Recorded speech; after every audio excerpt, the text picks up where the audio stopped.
je suis Mathieu Dubois, président de l'association à victimes. Alors déjà, je remercie les enfants d'Hippocrate de leur invitation. Tous les médecins et les professeurs qui sont là, on est honorés. Alors avec Alain, on représente l'association à victimes, où aujourd'hui on est quasiment 800 adhérents sur toute la France et les dom-toms. On l'a créé le 27 décembre 2022. Pourquoi? Parce que en fait, moi-même, je suis une victime des injections Windows Moderna, le 10 septembre 2021. J'ai eu les premiers symptômes dès le lendemain matin, et une semaine après, je ne marchais plus. Et aujourd'hui, je suis atteint d'une encéphalomyélite myalgique, une neuropathie des petites fibres. Je suis en invalidité catégorie 2 et j'ai été licencié pour inaptitude. Voilà ce que ce produit m'a fait, m'a détruit ma vie, clairement. Il y a encore, il y a pire que moi, enfin, vous pourrez témoigner pendant des heures. On représente, comme je dis, les vrais gens, la vraie vie, les gens qui sont au quotidien touchés, qui souffrent. On demande bien sûr en premier lieu la reconnaissance des victimes officielles auprès de l'État. Il est temps que 5 ans, 4 ans après, l'État comprenne qu'il se passe quelque chose avec ces injections-là et vaccins-là, évidemment. Alors nous, on fait aussi une particularité, c'est qu'on a les Covid longs avec nous, on les oublie pas, suite au virus. Et donc voilà, premier point, la reconnaissance. Deuxième point, l'aide médicale, qui est très importante, mais une vraie aide médicale, prise en charge médicale pour toutes les victimes, de A à Z. Parce que je peux vous dire qu'il y a une souffrance incroyable qui se passe au niveau des victimes. J'ai eu plus de 700 victimes au téléphone depuis 1 an et demi, et je peux vous dire que la souffrance est incroyable. Combien de personnes m'appellent et pleurent en me disant mais enfin j'écoute quelqu'un qui me dit je ne suis pas fou, c'est pas dans ma tête. C'est voilà. Et non, moi je dis que c'est pas dans notre tête. On voit tellement de choses qui se passent aujourd'hui. Évidemment aussi des soutiens aux aidants, parce que Alain va en parler tout à l'heure. Il y a les victimes directes et puis les victimes à côté indirectes. Donc les proches, la famille, les amis.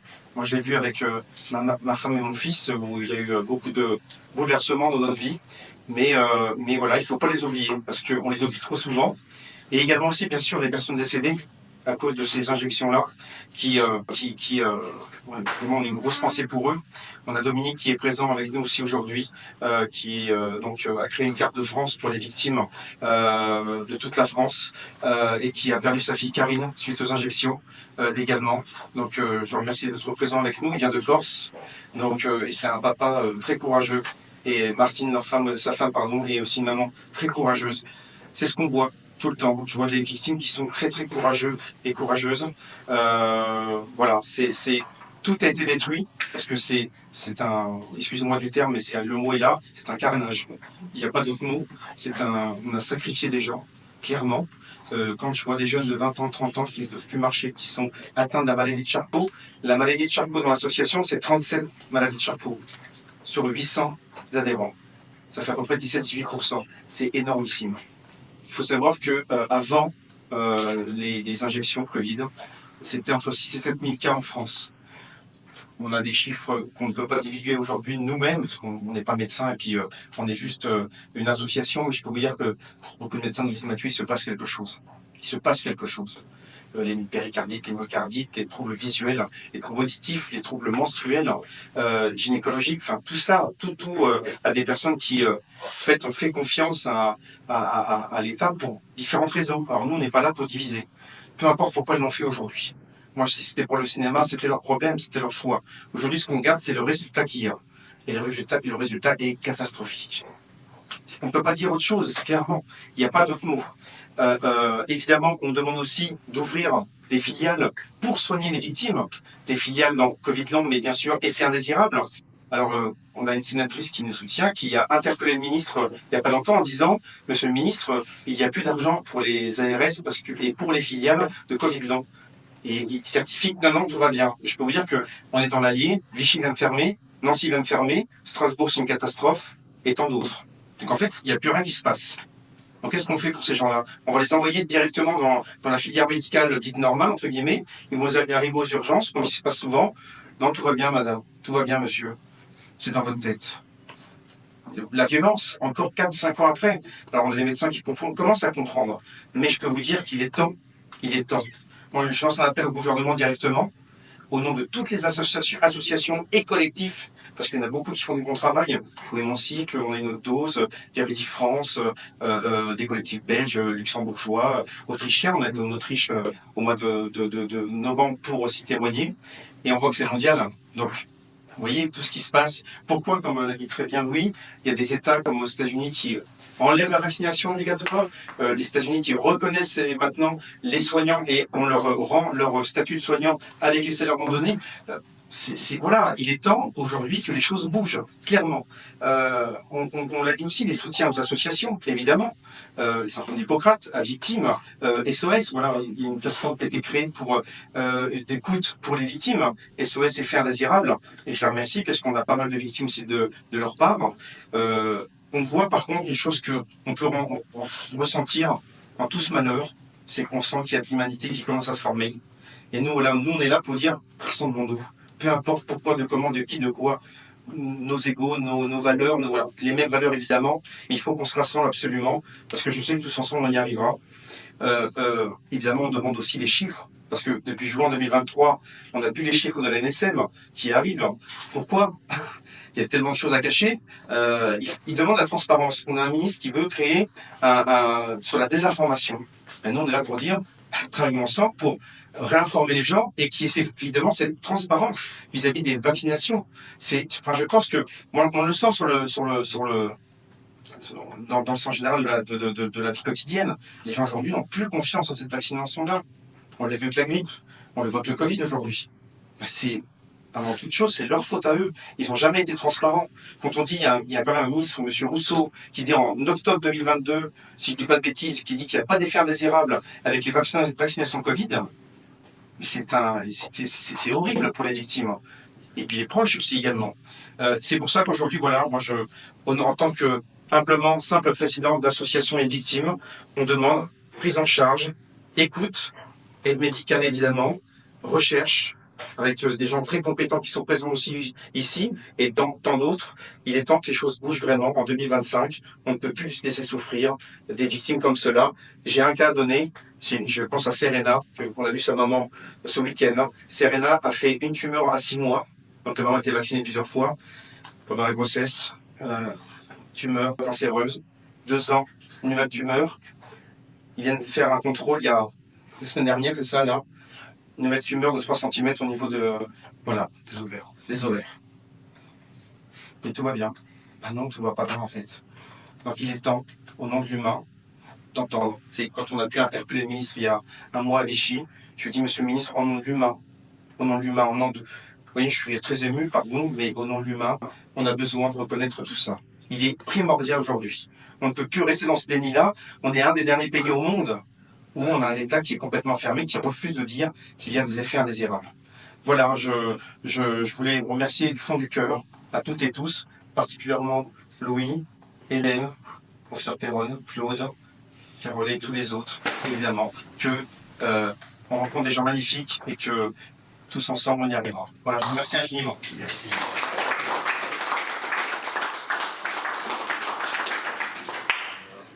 Et ce qu'essaie de faire l'association des enfants d'Hippocrate, c'est de remettre les gens autour d'une table.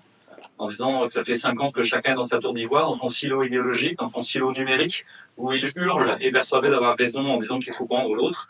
Et les enfants d'Hippocrate, résolument, essayent de penser qu'en face, les gens sont plutôt de bonne volonté. Et l'immense majorité des gens cherchent à bien faire et à soigner les gens et à ce que ça se passe bien. Et une infime minorité est abîmée dans une corruption abyssale. Mais c'est l'infime minorité et ça n'est pas à cela que nous parlons. C'est à tous ceux qui composent les tutelles institutionnelles, le corps médical, pharmaceutique, pour essayer de réouvrir un dialogue. C'est ce que Martin vous a expliqué. L'année dernière, on avait posé un dossier sur la question de la qualité, de la sécurité des vaccins ARN messagers anti-Covid pour montrer qu'il y avait de très nombreux manquements en termes de qualité, en termes de compliance réglementaire, en termes de résultats, et que vraisemblablement ces produits devaient être retirés du marché. Alors, moi, je vais me présenter, je suis le docteur Louis Fouché, je suis médecin anesthésiste réanimateur. J'ai aucun conflit d'intérêt avec l'industrie pharmaceutique, j'ai aucun conflit d'intérêt avec l'industrie qui pourrait produire des biomarqueurs. On va parler un petit peu de biomarqueurs à la fin de cette chose-là. Donc, j'ai pas de billes dans une start-up qui dote la Spike, je vous rassure tout de suite. Et puis, je suis secrétaire général de l'association des enfants d'Hippocrate, qui a pour principal objectif, encore une fois, de mettre autour de la table des médecins, des pharmaciens, des chercheurs, des universitaires, des scientifiques, des patients, des usagers de santé, des représentants des tutelles institutionnelles, pour qu'ils puissent rediscuter ensemble et faire vivre ce qu'on appelle la démocratie sanitaire. La démocratie sanitaire, c'est pas moi qui invente ce mot. Il émane de la loi du 4 mars 2002, dite loi Kouchner sur les droits des malades, et qui disent que les citoyens, les malades, les médecins, les chercheurs, la presse a son mot à dire dans les prises en charge et dans la conduite de la politique sanitaire, qui ne doit pas devenir une espèce de totalitarisme et un entre-soi de parties prenantes économiques ou politiques. Donc on essaie de faire vivre ça aujourd'hui, on continuera d'essayer de le faire vivre. Cette conférence de presse est la première, d'autres qui vont être faites pour essayer de poser un jalon historique et judiciaire, clairement, en disant nous avons dit publiquement, victimes d'effets secondaires, scientifiques, chercheurs, universitaires, pharmaciens, médecins, nous avons dit il faut retirer du marché ces produits en urgence, mettre un moratoire sur l'utilisation de ces produits, développer la recherche sur les thérapeutiques et les diagnostics des Covid non et des victimes d'effets secondaires, et développer des biomarqueurs autour de ça. Donc on se réunit aujourd'hui pour discuter de tous ces sujets en une petite heure. Évidemment, on ne pourra pas tout défricher, mais vous avez à disposition la lettre qui sera envoyée aux tutelles institutionnelles. Cette lettre fera date, on la voit avec recommandé et accusé réception. On n'est pas les premiers à le faire. Vous savez que dans les pays nordiques, l'initiative NORS, qui a été conduite en partie en France par les époux d'Elépine et Alexandra Ambry-Moucaud de manière brillante, a demandé la même chose, un moratoire sur l'utilisation des ARN et le retrait du marché de ces produits. Toute la fondation McCullough, avec Peter McCullough, qui est la personne qui a le plus publié autour des myocardites et des effets secondaires vaccinaux, a demandé la même chose au gouvernement américain et au secrétariat de la santé américain. Les États de l'Idaho, du Kentucky et du Montana sont en train de retirer du marché ces produits. L'obligation vaccinale a été enlevée aux États-Unis pour les personnels de l'administration publique ainsi que pour les militaires et dans les écoles. Les personnels qui avaient refusé d'être vaccinés avec ces produits-là ont été réintégrés avec effet rétroactif sur leur salaire. Ça n'est pas le cas en France. L'obligation vaccinale est toujours d'actualité pour les personnels militaires. La loi du 5 août 2021 sur la suspension des soignants qui est apparentée, qui refuseraient de se vacciner, n'est pas abrogée mais seulement suspendue. Et il y a comme un déni collectif. Et c'est la première chose sur laquelle je voudrais démarrer. On parle de ce sujet, et des gens vont nous écouter qui sont vaccinés, qui ont fait vacciner leur patientèle, qui ont signé des décrets, des choses pour faire vacciner des gens. Et on comprend qu'il y a comme un déni collectif, une impossibilité à affronter le poids judiciaire que ça peut représenter. Il va falloir trouver une porte de sortie à ces gens, qu'on le veuille ou non. Sinon, chacun s'enfermera. Et j'entends souvent parler de ni oubli ni pardon. Je pense que c'est une illusion. Il va falloir sûrement pas oublier, mais il va falloir d'une manière ou d'une autre pardonner à l'immense majorité des gens. Et se pardonner les uns les autres. On voit ça comme unique possibilité de sortie de crise, et les enfants d'Hippocrate essaient d'inventer une sortie de crise dans cette histoire. Il se trouve, je dirais pas le nom aujourd'hui, ni le laboratoire où je travaillais. J'ai été contacté par un scientifique, chercheur, spécialiste de tout le développement préclinique, préhumain d'un médicament, d'un vaccin, qui a travaillé pour un grand fabricant de vaccins Covid, qui a écrit un livre. Il m'a demandé d'écrire la préface, donc j'ai lu ce livre, j'ai écrit la préface, il sera publié bientôt, donc je ne peux pas vous donner les sources tout de suite, ce sera une surprise, mais c'est affligeant de voir, parce que là, il y a quand même des médecins, des experts, des politiciens, des juristes qui vont nous écouter. Tout le développement de ce soi-disant vaccin Covid était totalement illégal d'un bout à l'autre. Et il n'y a pas du tout eu ce qu'on appelle les prérequis obligatoires avant le développement, même les premières toutes études cliniques chez les volontaires humains. Moi, j'ai travaillé dans le vaccin, j'ai présidé le comité technique des vaccinations en France, j'étais vice-président des groupes d'experts pour les vaccins à l'OMS pendant des années. On était très rigoureux sur comment étaient menées les études, les prérequis. Il y a des études de toxicologie, des études de génotoxicité, de tératogénicité, c'est un terme un peu barbare qui veut dire on inocule des rats gestantes et on regarde s'il y a des anomalies, des fœtus squelettiques, tout ça. Soit les études n'ont pas été faites du tout, soit il y a des résultats quelquefois assez catastrophiques qui ont été cachés, et c'est tout ça, il y a déjà quelque chose qui m'a été révélé. Moi, j'avais entendu parler des anomalies squelettiques, des petits rats de bonnet qui étaient nés par césarienne. Je l'avais déjà lu dans les médias il y a plus de 2 ans, donc c'était déjà sorti. Là, vous allez apprendre que les choses ont été totalement camouflées. Rien n'a été fait comme il fallait, selon les normes. Il n'aurait jamais dû avoir l'autorisation de même faire des études précliniques chez l'homme. Et quand on pense que il y avait des choses qui étaient normalement indispensables d'un point de vue légal avant même qu'une agence de régulation comme la FDA, l'agence du médicament européenne, le EMA ou l'agence française, la NSM, n'aurait même pas dû accepter de lire le dossier en disant vous n'avez pas accompli tous les prérequis. Déjà, une chose qui est fondamentale, ils n'ont étudié que chez le rat. Et puis ils ont caché toutes les données qui les arrangeaient pas. Normalement, il y a au moins 2 espèces animales obligatoires. Ça aurait pu être le hamster, le furet, le cobaye est pas très bien pour les infections respiratoires, et même le singe. 0 étude. Donc normalement, le dossier des poubelles, aucun humain n'aurait dû être injecté. En plus, il y a eu des anomalies très graves chez les femelles rats gestantes, des anomalies squelettiques. Et puis, on s'est aperçu, quand on regarde en détail ces études, qu'après la naissance des bébés rats, on les a sacrifiés très très vite pour pas pouvoir constater leurs anomalies, notamment squelettiques ou autres, ou les anomalies éventuellement immunitaires, neurologiques. Donc tout a été camouflé, c'est dramatique de voir comment ça a été possible. Il faut vraiment des complicités terribles un peu partout, y compris dans les agences, pour en arriver là. C'est du jamais vu dans l'histoire du développement d'un médicament. Maintenant, ils ne peuvent pas dire qu'ils ne le savaient pas, on le savait déjà, maintenant ça sera exposé de façon beaucoup plus large. Alors, ce qui était très surprenant dans ce livre, c'est que le gars ici des rapports internes à l'industrie pharmaceutique, disant oui, il y a beaucoup d'avortements spontanés, un chiffre colossal chez les animaux qui ont été inoculés, beaucoup de morts-nés, mais ces données, c'est écrit en tout fait, sont non pertinentes. Alors on s'en fout, hein, il y a des morts, c'est ça, pas grave. Et c'est sans importance toxicologique. Mais faut être criminel quand même pour oser écrire des choses comme ça. Alors, finalement, après, il parle un petit peu d'une grande étude, grande qui a été interrompue très vite chez la femme enceinte. On est passé directement au cobaye humain, c'est plus sérieux que le rat. Malheureusement, c'est comme ça que ça a été fait. Et l'étude femme enceinte a été interrompue rapidement parce qu'en un an, ils avaient eu 10 fois plus d'avortements qu'en 10 ans avec d'autres produits. Donc c'est quasiment une augmentation de 100%, de 100 fois du nombre d'avortements spontanés après l'inoculation. Et moi, j'ai rencontré il n'y a pas si longtemps des directeurs de pompes funèbres dans différentes régions de France. Actuellement, il y a une explosion de la mortalité, explosion de fausses couches qui sont pas du tout déclarées comme il faut, de morts-nés. Et même, c'est un gars des pompes funèbres qui m'a dit on a eu des consignes de ne plus déclarer les nouveau-nés morts-nés en morts-nés parce qu'il y a un acte de naissance, un acte de décès, presque simultané. On doit les déclarer en nés sans vie, comme ça il n'y a pas de trace. Donc, voilà, genre, quand j'ai dit ça, il y a des fact-checkers qui ont dit que je disais n'importe quoi. Pour l'instant, c'est les pompes funèbres qui m'ont dit. C'est très grave ce qui se passe actuellement.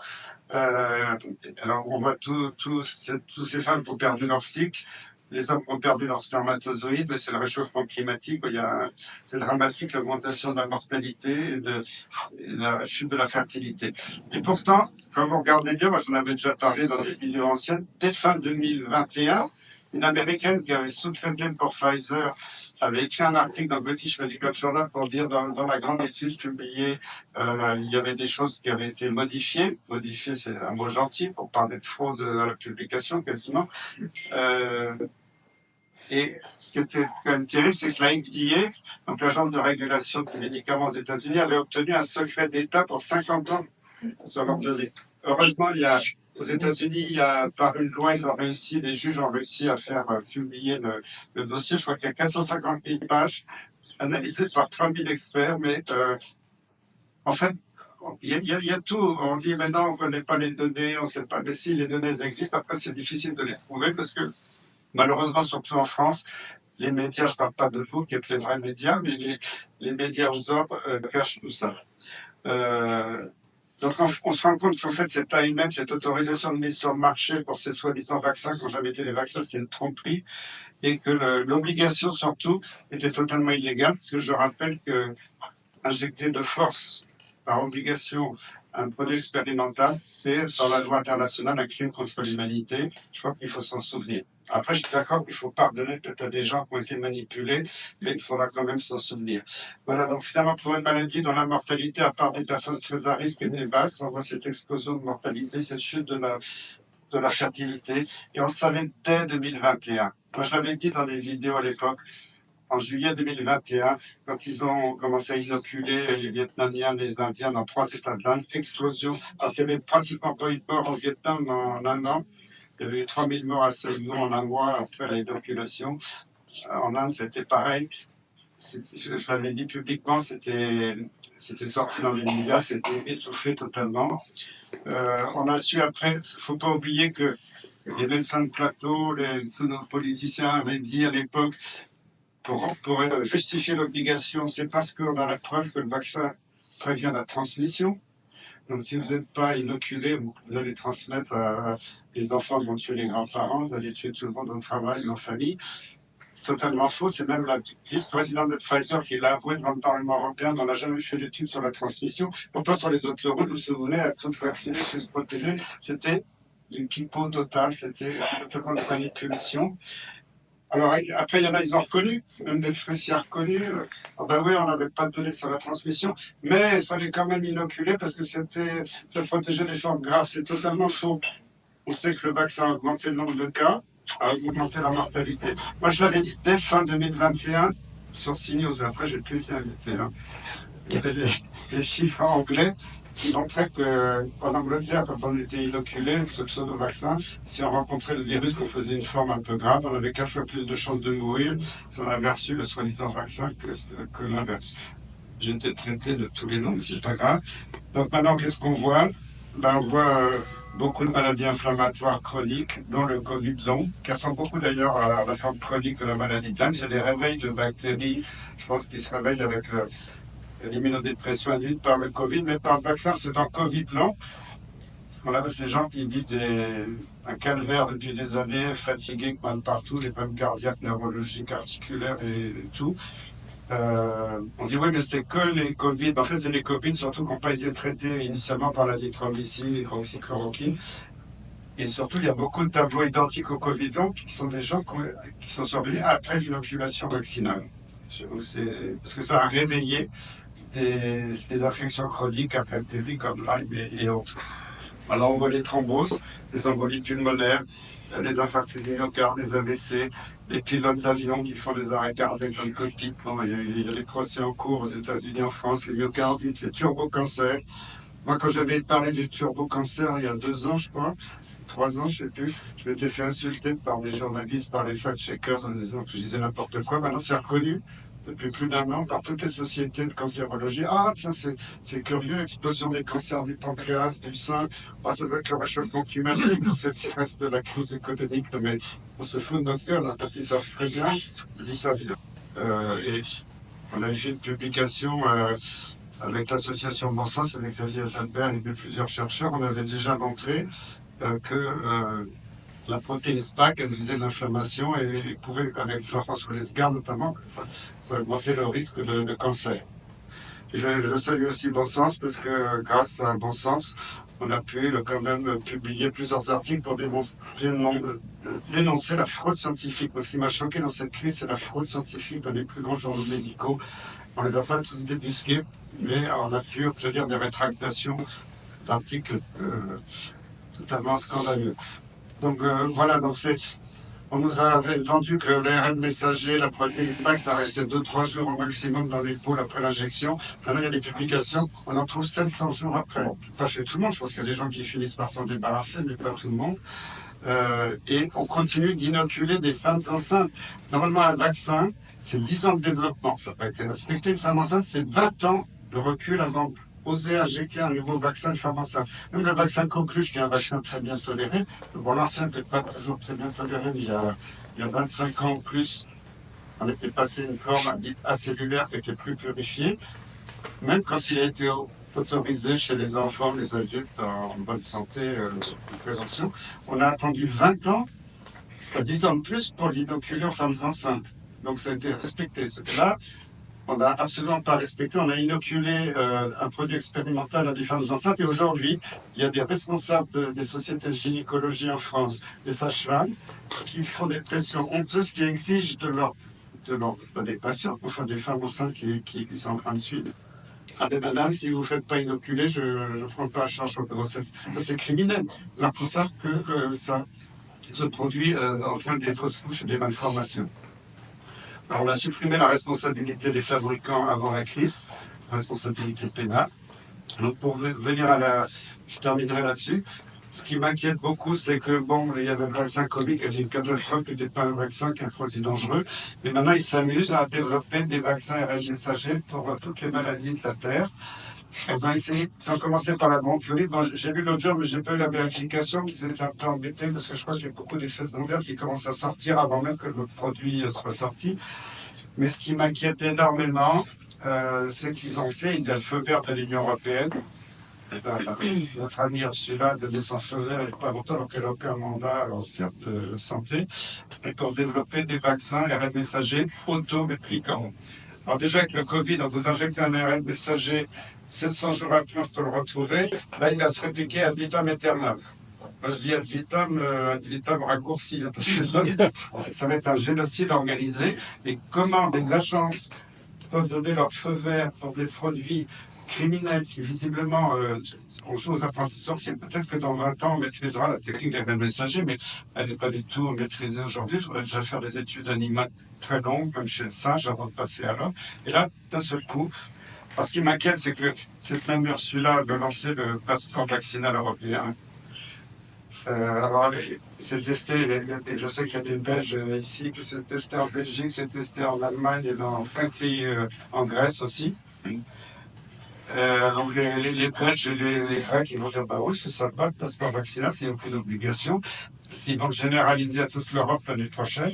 Au début, ce sera sympa, ce sera pas obligatoire, puis d'un seul coup, ça deviendra obligatoire. Vous ne pourrez plus travailler, aller au cinéma, prendre le train ou tirer sur votre compte bancaire si vous n'êtes pas vacciné. Et ils ont déjà planifié que tous ces vaccins seraient ARN messagers.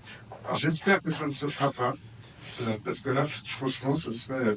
En plus, quand on voit que Bill Gates finance maintenant de la recherche sur les vaccins ARN messagers en spray, là, on fera pile dans une salle, on pourra vacciner tout le monde à son insu.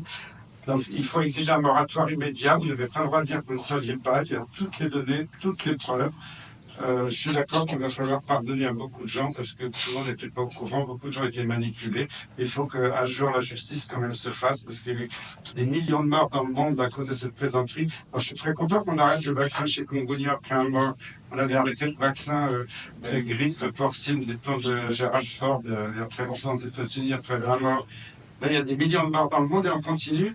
Et j'ai reçu, moi qui suis maintenant une personne âgée, puisque je viens d'avoir 70 ans, j'ai reçu 3-4 lettres cette année pour me dire n'oubliez pas votre appel vaccinal Covid.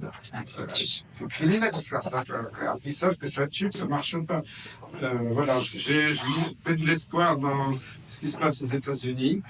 Le travail qu'est en train de faire Kennedy et aussi de l'administration qui a quand ça a remplacé la test du CDC d'Atlanta qui surveille les maladies, du NIH qui est le centre de recherche américain, de la FDA, agent du médicament. Il y a beaucoup de choses qui commencent à sortir, des actions en justice qui commencent. La France, comme souvent, est très en retard. Donc voilà, je dis à tous ceux qui nous écoutent, vous n'avez plus le droit de dire que vous ne le saviez pas. Parce que vous le savez, si vous ne le saviez pas, on peut vous donner toutes les sources où vous informer. Mais il faut que ça cesse. Il faut arrêter immédiatement. Il faut détruire toutes ces usines d'ARN messagers qu'on est en train de construire partout dans le monde. Voilà. Merci.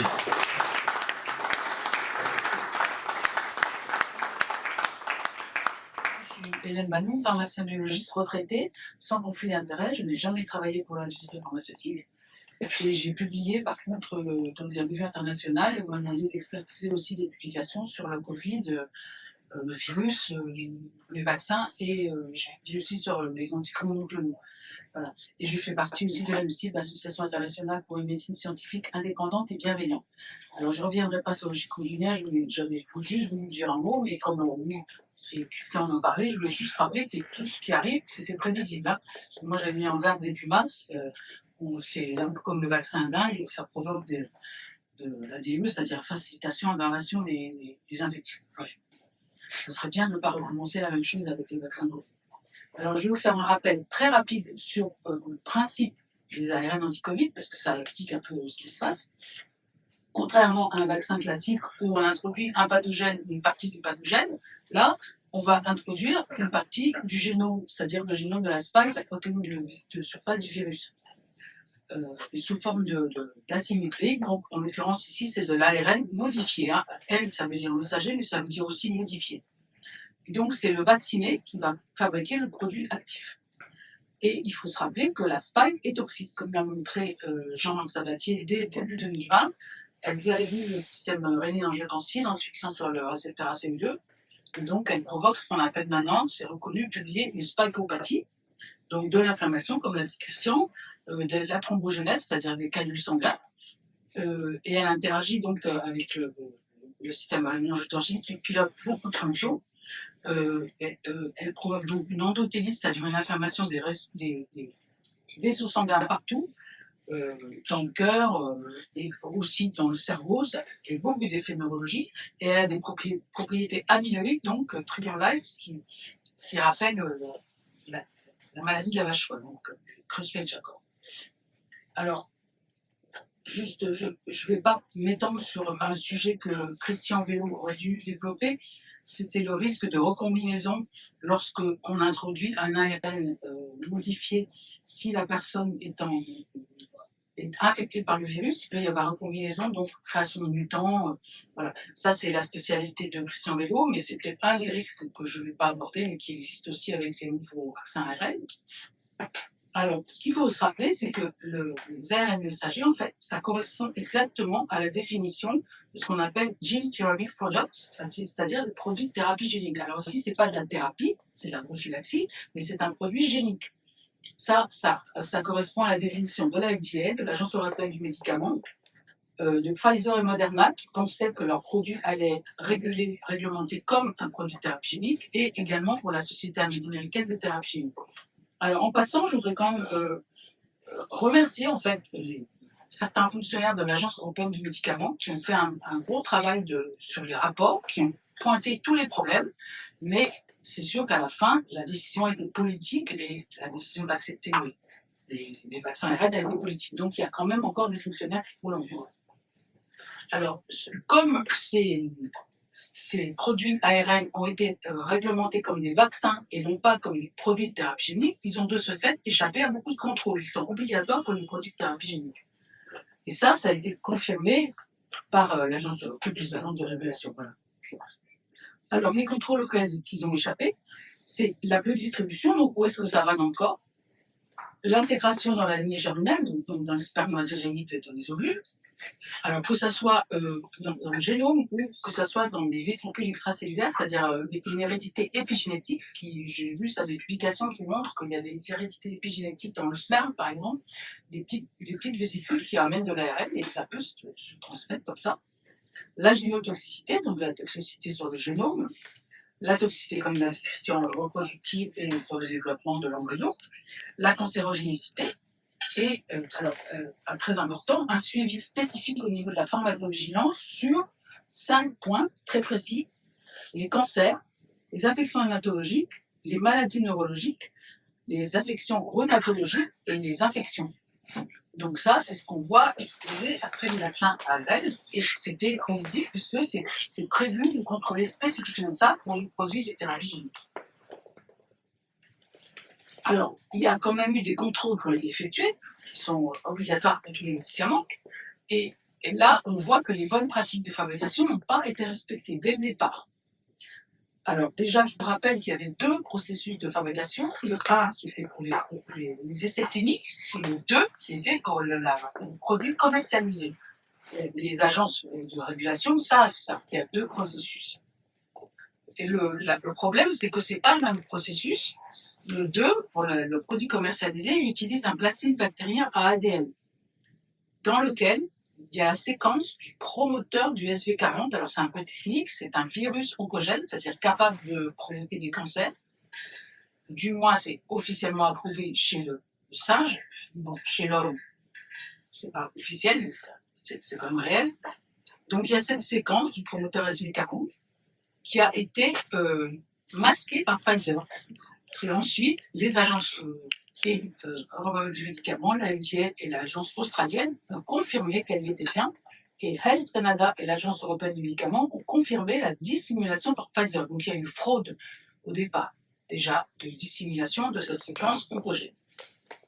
Alors, donc, en plus, l'agence européenne du médicament a noté que les deux processus de fabrication donnent des produits différents.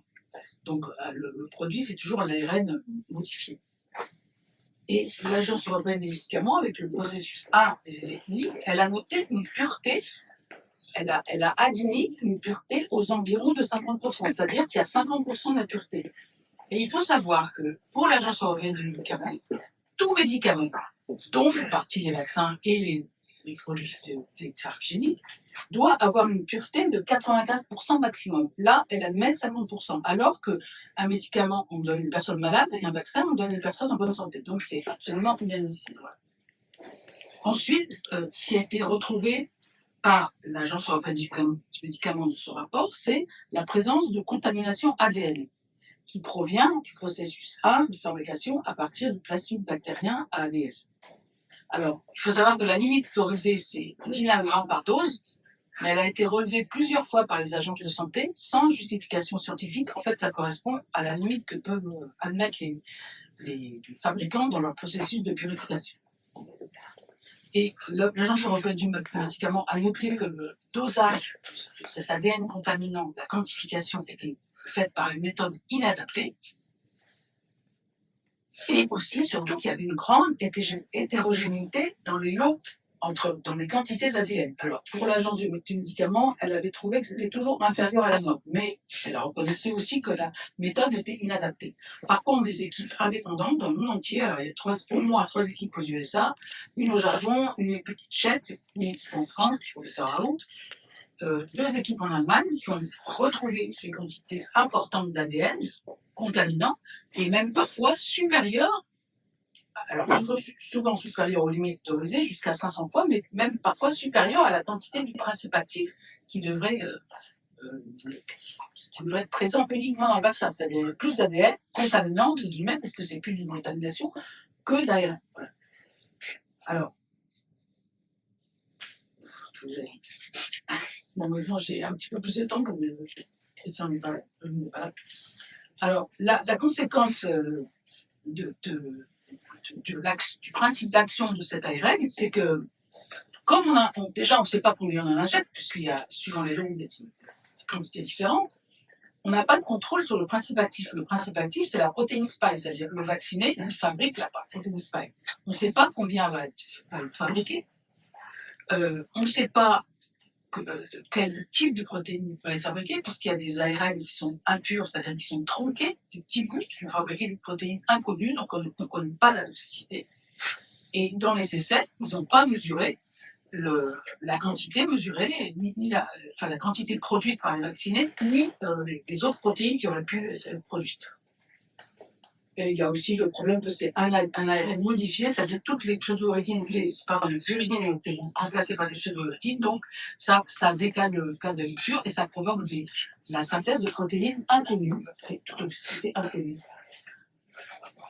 Alors, la conséquence de l'ADN résiduel donc, avec ce promoteur du SV40, ça peut être un risque d'intégration dans le génome du vacciné, puisque le SV40 favorise l'entrée dans le noyau, même s'il n'y a pas d'intégration dans le génome, ça va perturber de toute façon l'expression du génome, et en particulier s'il y a des petits bouts d'ARN, ce qu'on appelle des micro-ARN, qui eux sont connus pour modifier l'expression du génome. Donc tout ça, ça va perturber beaucoup de fonctions et éventuellement provoquer des cancers. Alors, il faut juste aussi dire 2 mots sur la toxicité des nanoparticules, qui sont le vecteur de cet ARN. Elles ont été fabriquées avec des nouveaux lipides qui n'avaient jamais été essayés, qui sont toxiques en eux-mêmes. Alors, juste une petite remarque subsidiaire, c'est que il y a beaucoup de femmes enceintes, de femmes injectées, presque la moitié, de dire grosso modo, qui ont eu des problèmes de règles. Bon, il n'y a pas la moitié qui ont eu d'autres effets secondaires et indésirables du vaccin. Et moi, je pense que c'est parce que les nanoprotéines, les nanoparticules lipidiques, qui sont faites avec des lipides toxiques, elles vont spécifiquement, préférentiellement dans les ovaires. Et donc, c'est peut-être juste la toxicité de ces nanoparticules qui a provoqué les problèmes menstruels. Peut-être même dans des lots où il n'y a pas d'ARN actif, ça suffit. Alors, ça, c'était pour les contrôles effectués, donc réglementairement. Après, il y a tous les contrôles non qui n'ont pas été effectués. Par exemple, principalement la biodistribution. Donc, où est-ce que ça va dans le corps? Alors, on savait déjà à l'avance que l'ARN dans des nanoprotéines, dans des nanoparticules lipidiques, il allait dans différents organes, la rate, le foie, le cœur, le rein, les poumons, le cerveau. Ça a été confirmé par les études précliniques chez la souris. Et ensuite, ça a été confirmé par des équipes indépendantes qui ont montré qu'il va dans de nombreux organes et qui persistent, donc, comme l'a dit Christian, jusqu'à 700 jours après la vaccination, et même certainement plus, ainsi que l'ARN modifié et donc très stable, persiste aussi.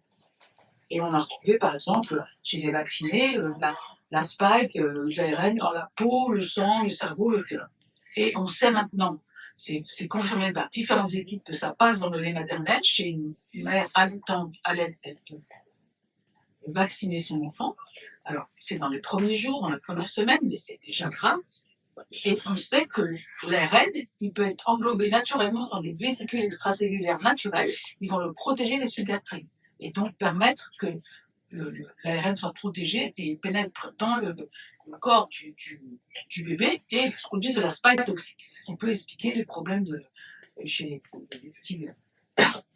Alors, je ne sais pas donner toute la liste des organes atteints chez la souris d'après les études précliniques et des études indépendantes. Donc, il y a les glandes surrénales, la moelle osseuse, donc problème de maladie rhumatologique, les ovaires, évidemment, problème le cœur, ça on a vu, le rein, le pancréas, on a aussi l'augmentation des cancers du pancréas, l'hypophyse aussi, alors ça c'est la glande qui réunit les fonctions hormonales, c'est très grave, l'intestin grêle, et les testicules et l'utérus aussi sont de la façon.